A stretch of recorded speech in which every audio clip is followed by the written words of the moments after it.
Hello learner, আজ তোমাদের জন্য একটা গুরুত্বপূর্ণ অঙ্ক নিয়ে এসেছি। বোর্ডে সেটা দেখতে পাচ্ছ, খুব ইম্পর্টেন্ট অঙ্ক। আমরা ডিটেলসে অঙ্কটাকে করব। যদি তাতেও কারো কোনো অসুবিধা থাকে তাহলে তোমরা নিচে কমেন্ট বক্সে কমেন্ট করে জানাবে, আমি সেটাকে আরো সুন্দরভাবে করে দেওয়ার চেষ্টা করব। তো লেটস স্টার্ট। কিভাবে আমি অঙ্কটা করি স্টেপ বাই স্টেপ তোমরা বোঝার চেষ্টা করো। তাহলে এখানে কি দেওয়া আছে অঙ্কটা প্রথমে পড়ে নিই। m plus 1/m is equal two √3 হলে m কিউব প্লাস 1/m কিউবের মান কত? তাহলে আমরা দেখতে পাচ্ছি m cube plus 1 plus 1/m কিউবের মানটা নির্ণয় করতে হবে। তাহলে আমাদের এটা দেখতে পাচ্ছি a কিউব প্লাস b কিউবের ফর্মুলা। তাহলে a কিউব b কিউবের ফর্মুলাটা কি হয়?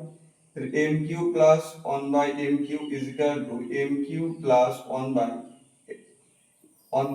কিউব, কারণ একই কিউব একই হয়।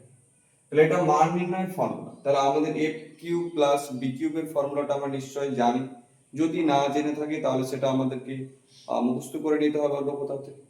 তাহলে is equal to m plus 1/m তার cube minus 3m into 1/m into m plus 1/m তার ব্র্যাকেট শেষ করে দিলাম। m কেটে গেল, m প্লাস 1/m কিউবের মান বলে দিয়েছে, কত বলে দিয়েছে? √3 তার কিউব। এখানে 3 থাকছে, m প্লাস 1/m এর মান হচ্ছে √3 বসিয়ে দিলাম। √3 তার কিউব মানে তিনটে √3 তার গুণফল, তিনটে √3 তার গুণফল। তাহলে √3 গুণ করলে একটা পূর্ণ 3 √3 থাকছে। তাহলে এটা ইজিক্যাল টু কত? √3 মাইনাস √3 ইনটু √3।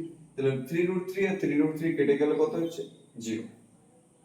কারোর কোথাও যদি অসুবিধা থাকে, দেখ কত ইজিলি অঙ্কটা হয়ে যাচ্ছে। তারপরে যদি কারো কোথাও অসুবিধা থাকে তাহলে তোমরা কমেন্ট করে আমাকে জানাবে, আমি আরো ডিটেলসে অঙ্কটা করে দেব। আরো নিত্য নতুন অঙ্ক পেতে গেলে জ্যামিতি, জিওমেট্রি, অ্যালজেব্রা, তোমরা চ্যানেলটিকে সাবস্ক্রাইব করো।